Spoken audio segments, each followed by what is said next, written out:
Vamos? Artigo 7º, direito do advogado, e agora inciso 6º. Vem comigo, olha aí, ó. É direito do advogado ingressar livremente. Temos a linha A, B, C e D. As linhas A, B, C e D. Então, é direito do advogado ingressar livremente, gente. Letra A. Nas salas de sessões dos tribunais, mesmo além dos cancelos, que separam a parte reservada aos magistrados. Bom, você pode achar isso estranho, porque na prática não é assim, né? Você que já foi a uma câmara civil, a uma câmara criminal, vê que existe, na verdade, uns cancelos, né? Enfim, uma cerca, onde separam os desembargadores dos advogados junto com a plateia, né? Muito bem.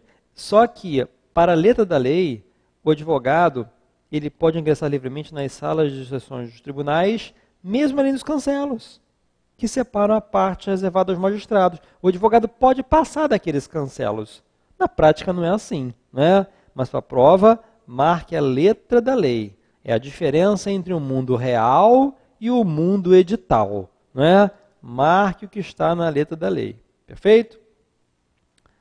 Letra B. É direito do advogado ingressar livremente nas salas e dependências de audiências, secretarias, cartórios, ofícios de justiça, serviços notariais de registro e, no caso de delegacias e prisões, mesmo fora da hora de expediente e independentemente da presença de seus titulares. Pessoal, isso aqui é autoexplicativo, né? Letra C, também bem fácil. Ingressar livremente em qualquer edifício ou recinto em que funcione repartição judicial ou outro serviço público onde o advogado deva praticar ato ou colher prova ou informação útil ao exercício da atividade profissional, dentro do expediente ou fora dele, e ser atendido desde que se ache presente qualquer servidor ou empregado. Tá? Bom, agora muita atenção para essa letra D. Isso aqui já caiu uma vez recentemente na banca FGV. Bom, primeiro deixa eu comentar uma coisa com vocês, né? Eu estou preferindo mais essa câmera à outra, né? Enfim, gostei dessa daqui, eu fico mais perto de você, né? Bom, mas vem para cá. Tem muitas coisas que o advogado pode fazer sem procuração. A gente já viu aqui, ó, visitar cliente preso, sem procuração. Nós vamos ver daqui a pouquinho que ele pode tirar a cópia de inquérito policial, mesmo sem procuração. Ou seja, tem algumas coisas que o advogado pode fazer sem procuração. Ele pode distribuir uma causa sem procuração, mas ele tem que afirmar na petição inicial o que diz o artigo 5º, parágrafo 1º do Estatuto. Assim, o advogado afirmando urgência, ele pode atuar na causa protestando pela posterior juntada da procuração no prazo de 15 dias. Prorrogável por mais 15. Agora, se ele for distribuir uma inicial assim, ele tem que afirmar a urgência na petição inicial, porque senão o distribuidor lá do fora não vai nem aceitar se não tiver acompanhado de procuração. Tá vendo? Muito bem. Então, como vocês viram, tem bastante coisa, tem muita coisa que o advogado pode fazer sem procuração, mas nós vamos estudar aqui agora uma coisa que para o advogado fazer tem de ter procuração. Vem aqui, vamos ler comigo. É direito do advogado ingressar livremente em qualquer assembleia ou reunião de que participe ou possa participar o seu cliente ou perante a qual este deva comparecer, desde que munido de poderes especiais. Ou seja, gente, procuração com poderes especiais. Uma procuração ela pode ter poderes gerais e poderes especiais, né? Poderes gerais são aqueles básicos que o advogado vai receber para praticar os atos de modo geral, desde a distribuição de uma causa até os recursos em última instância. Agora, quando a lei exigir poderes especiais, aí sim eles devem vir expressos na procuração. Quer ver? Lá no processo civil, aquele famoso artigo 38, a procuração para o foro em geral, são os poderes gerais, a procuração para o foro em geral possibilita o advogado de praticar todos os atos do processo, salvo para, porque tem que ter poderes especiais, para acordar, discordar, transigir, reconhecer o direito sobre fundação, receber citação inicial. Ou seja, para o advogado fazer essas coisas em nome do seu cliente, tem de ter procuração com poderes especiais. E esses poderes especiais, eles devem vir expressos na procuração. Agora, lá no processo penal, que é outra matéria pela qual eu sou apaixonado, né? Existem poderes especiais, por exemplo, são exigidos, por exemplo, ação penal privada. Cabe o perdão, não é? Uma parte, o querelante, pode perdoar o querelado, que é o réu lá na ação penal privada. O advogado do querelante pode oferecer o perdão à outra parte. E o advogado do querelado pode receber o perdão, aceitar o perdão em nome do seu cliente. Está vendo? O advogado pode oferecer o perdão e o outro advogado pode aceitar, mas tem de ter procuração com poderes especiais para isso. Lá na procuração tem que constar, poderes para o foro em geral, vírgula, em especial para aceitar o perdão oferecido pelo querelante nos autos do processo número tal. Está vendo?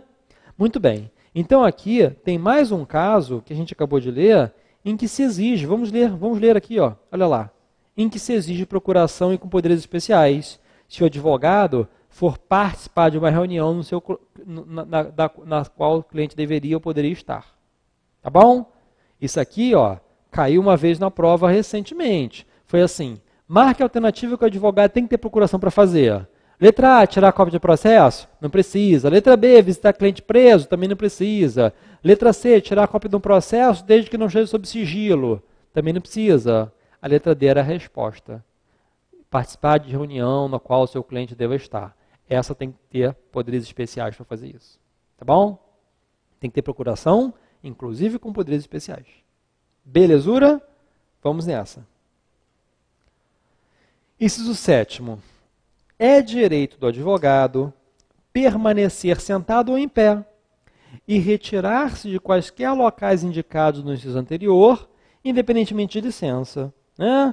Pode parecer ser uma coisa simples, mas o que acontece aqui é que o legislador fez questão de botar para evitar arbitrariedade por parte de juízes, né? Ou de delegados de polícia. O senhor pode entrar aqui, mas o senhor fique de pé, enfim, em respeito a essa autoridade. Não, ele pode ficar sentado também, tá? Para evitar abusos por parte de autoridades. Bom, inciso 8º. É o direito de advogado dirigir-se. Deixa eu ir colocando no Lumicolor, né, o marca-texto, que fica bacana, hein? Olha lá, ó. Fica uma lindeza isso aqui, ó. Dirigir-se diretamente aos magistrados nas salas e gabinetes de trabalho, independentemente de horário previamente marcado ou outra condição, observando-se a ordem de chegada. O que é isso, hein? É o direito de o advogado despachar com o juiz a qualquer momento.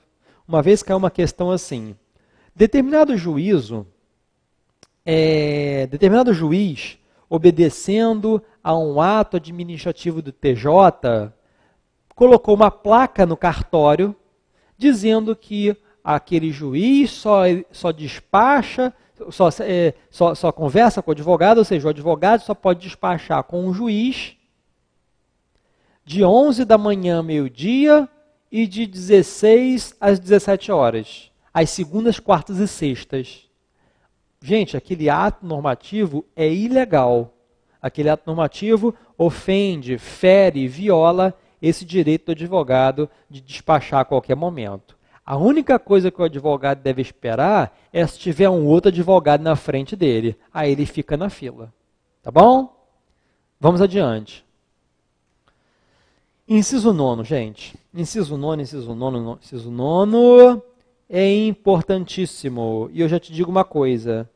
ele foi considerado todinho inconstitucional. Vamos ler? Depois a gente explica. É direito do advogado sustentar oralmente as razões de qualquer recurso ou processo nas sessões de julgamento, após o voto do relator, em instância judicial ou administrativa, pelo prazo de 15 minutos, salvo se prazo maior for concedido. Gente, olha só. Aqui nós temos, basicamente, 3 partes. Primeira parte diz: é direito do advogado sustentar oralmente as razões de qualquer recurso ou processo nas sessões de julgamento. Depois, após o voto do relator em instância judicial administrativa. Depois, pelo prazo de 15 minutos, salvo se prazo maior for concedido. Gente, essas 3 partes que compõem todo o inciso 9, todas elas foram consideradas inconstitucionais. Primeiro pelo seguinte: quando ele diz aqui primeiro que o advogado tem o direito de sustentar oralmente as razões de qualquer recurso ou processo, essa expressão qualquer foi considerada inconstitucional, fazendo com que todo esse trecho fosse considerado inconstitucional. Gente, o advogado pode fazer sustentação oral, mas não é em qualquer recurso, gente. É somente naqueles recursos em que haja previsão de sustentação oral. Por exemplo, no recurso de apelação, é permitida a sustentação oral. Agora, embargos de declaração, não cabe sustentação oral. Então, não é em qualquer recurso. Está vendo? Depois, após o voto do relator, não, gente. Tem que ser antes do voto do relator. Porque quando o relator vota, já começou o julgamento. Então, o advogado pode fazer a sua sustentação oral antes do voto. E depois ele diz, pelo prazo de 15 minutos ou mais. Não, gente. Pode ser menos também. Pode ser 15 minutos, mais ou menos. Está vendo? Ou seja, todo o inciso 9 foi considerado inconstitucional. Inciso 10.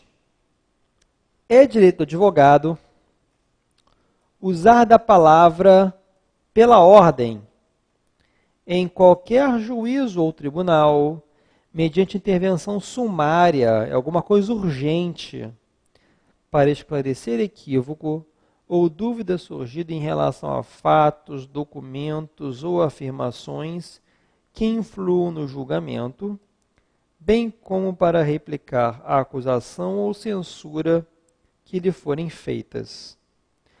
Ou seja, gente, durante um julgamento, o advogado está percebendo que o debate entre os magistrados está ocorrendo, os debates estão ocorrendo de maneira equivocada. Eles estão caminhando para fazer um julgamento errado. Seja porque eles estão errando a data do fato. Exemplo, na área criminal, o advogado está pedindo um reconhecimento da prescrição do crime.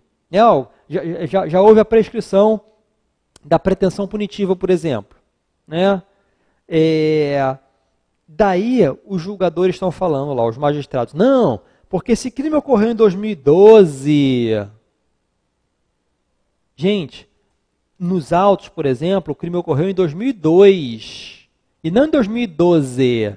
Aí o advogado pode, pela ordem, excelência, Vossa Excelência está equivocada, porque Vossa Excelência está achando que o crime ocorreu em 2012, mas não, conforme está nos autos, o crime ocorreu em 2002. Por isso eu estou pedindo o reconhecimento da prescrição pelo tempo danado que passou. Né? Mas é por aí. Ou então, quando os desembargadores estiverem falando mal do advogado, por exemplo, fazendo uma censura, né? Alguma coisa que ofenda o advogado, ele pode, pela ordem, Vossa Excelência está equivocada. Né? Uma vez eu assisti a um julgamento em que o desembargador disse que o advogado nunca tinha estudado na vida. Né? Enfim, ele, pela ordem, Excelência, Vossa Excelência, né, com todo respeito, está vendo, mas olha, Vossa Excelência não pode me tratar assim. Né? Eu vim aqui, fiz uma sessão oral de forma educada. Ou seja, para não levar desaforo para casa. Tá bom? Agora, ele só vai interromper, fazer essa intervenção sumária, se for uma coisa urgente, alguma coisa que vá afetar no julgamento. Por quê? Se ele não tiver tanta urgência, durante uma audiência, por exemplo, vamos supor que haverá uma outra audiência, né? Se não for uma coisa tão urgente, olha o inciso 11 que diz. Ó, aí é uma coisa que não é urgente, viu? O advogado tem o direito de reclamar, verbalmente ou por escrito, perante qualquer juízo, tribunal ou autoridade, contra a inobservância de preceito de lei, regulamento ou regimento. Tá? Inciso 12.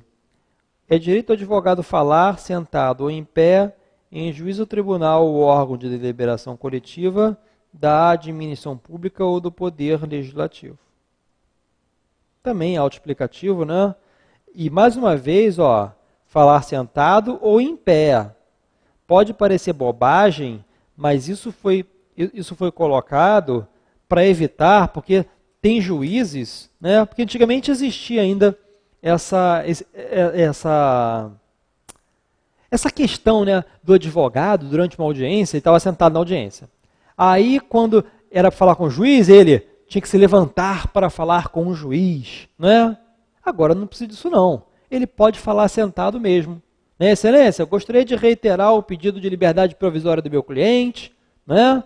Ou seja, ele não precisa se levantar quando o juiz chegar à sala de audiência, né? Muitos advogados ainda fazem isso por questão de cordialidade, né? Mas não é exigido, né? Enfim, até em respeito, né, ao profissional. Muitas vezes o juiz entra na sala de audiência, né, ele estava no gabinete, vai para a sala de audiência, os advogados estavam aguardando, aí todos se levantam para o juiz, em razão de o magistrado estar chegando, né? Questão de educação, mas também se quiser ficar sentado, não tem problema nenhum, não. Tá vendo? Não pode o juiz, eu quero que todos se levantem, porque eu estou entrando na sala de audiência. Não, bobagem, o advogado pode continuar sentado, tá? E quando for falar também. Perfeito? Isso não pode ser exigido, viu? Já que não há hierarquia nem subordinação entre advogados, juízes e membros do Ministério Público. Não é? Inciso 13, pessoal, vamos juntos aqui, ó.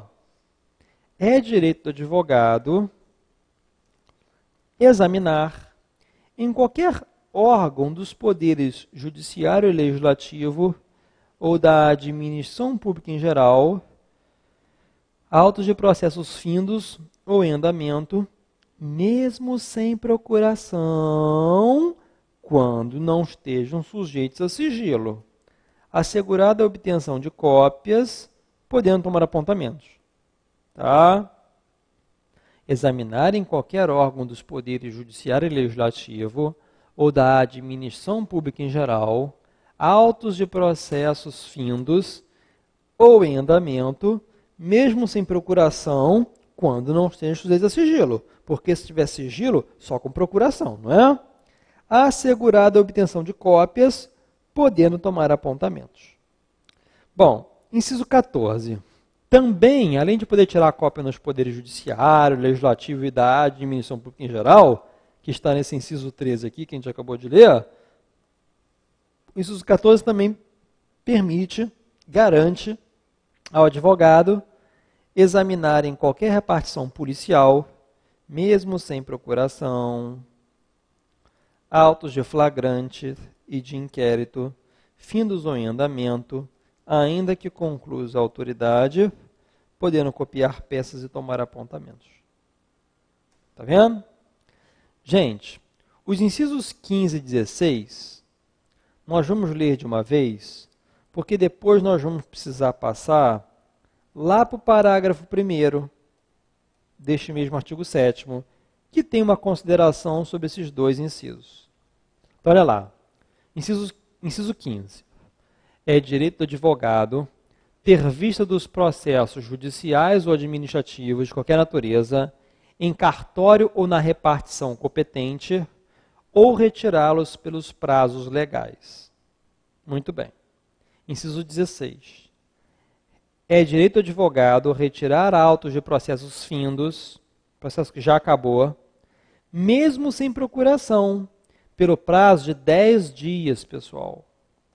Então, se o processo já terminou, qualquer advogado pode levar os autos daquele processo para casa, para o escritório, pelo prazo de 10 dias, mesmo sem procuração.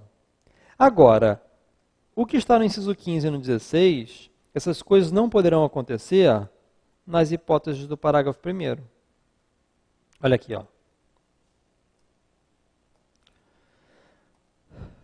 Não se aplica o disposto nos incisos 15 e 16, primeiro, aos processos sobre regime de segredo de justiça.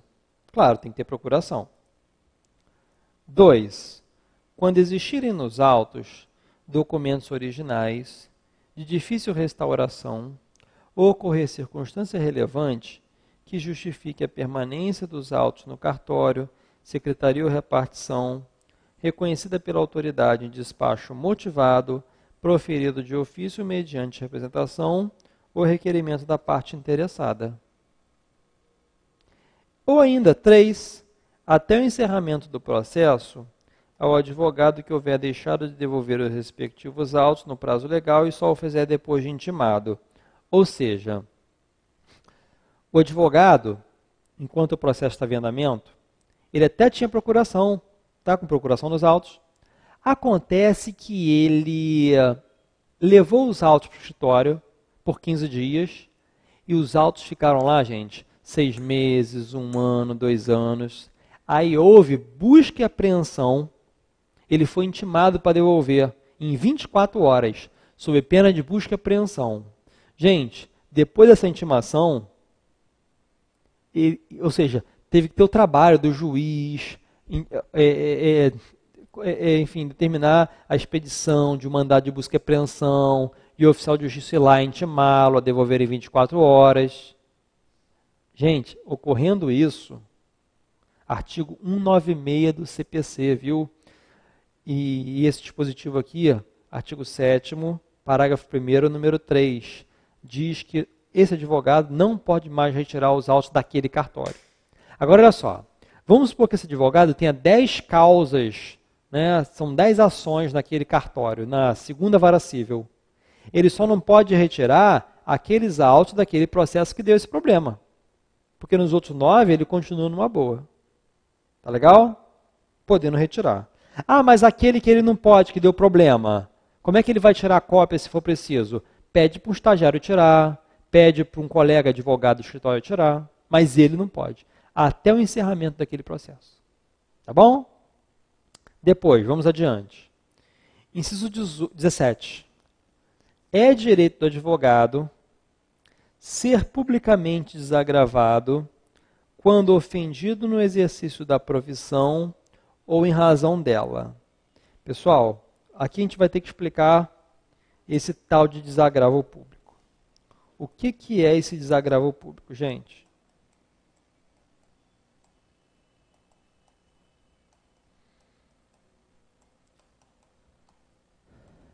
Ele é tratado nos artigos 18 e 19 do Regulamento Geral. Tá? Vejam que a gente está sempre falando do Regulamento Geral aqui também, viu? Gente, não raramente, os advogados são ofendidos por delegados de polícia, por promotores de justiça, por juízes, né? Por defensores públicos. E a OAB, ela existe não só para punir o advogado quando ele errar, mas existe também para defender, quando necessário for. E sempre que o advogado for ofendido no exercício da profissão, nasce para a OAB esse direito de providenciar o desagravo público. Bom, a OAB pode instaurar um processo para apurar se tem necessidade de desagravo público de ofício ou por comunicação de qualquer pessoa. O advogado ofendido pode comunicar à OAB, um colega advogado pode comunicar à OAB, um delegado de polícia que viu um outro delegado ofendendo o advogado, esse delegado pode comunicar à OAB, um juiz pode comunicar à OAB que o promotor ofendeu o advogado no exercício da profissão, qualquer pessoa pode comunicar à OAB. E tem mais, gente. Às vezes o advogado que é ofendido, ele não quer ser desagravado, não interessa. A OAB vai providenciar assim mesmo. Porque o direito de desagravo público não é um direito pessoal do advogado, é um direito de toda a classe da advocacia que ocorra aquele desagravo, né? Porque a advocacia deve ser respeitada de modo geral. A figura do advogado deve ser respeitada. Então, mesmo que o advogado ofendido não queira, a OAB vai apurar os fatos e olha aqui, ó, vai ser instaurado um processo, né, gente? Para apurar. O ofensor tem o direito de se defender, mas se ele não quiser se defender, a OAB vai apurar os fatos assim mesmo, né? Ouvir testemunhas, vai cumprir as diligências lá de uma instrução processual. Agora, não cabe desagravo se a ofensa tiver caráter pessoal, religioso,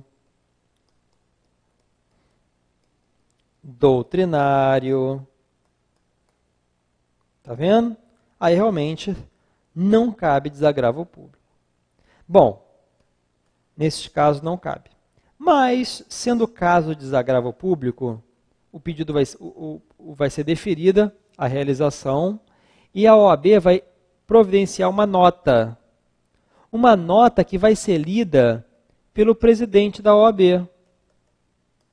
Uma nota do tipo assim, ó, nós da OAB não podemos deixar isso acontecer, que isso é um absurdo, o advogado é um agente da justiça, sem advogado não se realiza justiça nesse país, e o advogado foi ofendido pelo juiz fulano de tal, no exercício da sua profissão, essas coisas não podem acontecer, nós estamos aqui para manter a dignidade da advocacia, parará. Faz uma nota que vai ser lida. E essa nota vai ser encaminhada ao ofensor. E essa nota vai ser publicada na imprensa, né, num jornal. E a OAB vai marcar uma sessão de desagravo para ler essa nota. E vai dar ampla divulgação. Às vezes, até no jornal do advogado, isso é publicado. Olha, mês que vem, no dia 20, por exemplo, né, vai ter o desagravo. Compareçam, senhores advogados, estagiários, para prestar essa solidariedade ao colega que foi ofendido no exercício da profissão. Né? Bom, esse desagravo público, isso é importante, ó. Em regra, ele ocorre no conselho sessional. Só que às vezes o advogado ele é ofendido no interior, na área de uma subseção. Nós vamos estudar órgãos da OAB aqui na última aula, viu? Na área de uma subseção. Pode sim uma subseção fazer, se for melhor para o advogado. Porque às vezes o advogado mora e trabalha no interior. Então é melhor que a subseção faça. O que adianta ser feito lá na sede do Conselho Sessional, que normalmente fica na sede da capital. Né? A sede fica na capital do estado.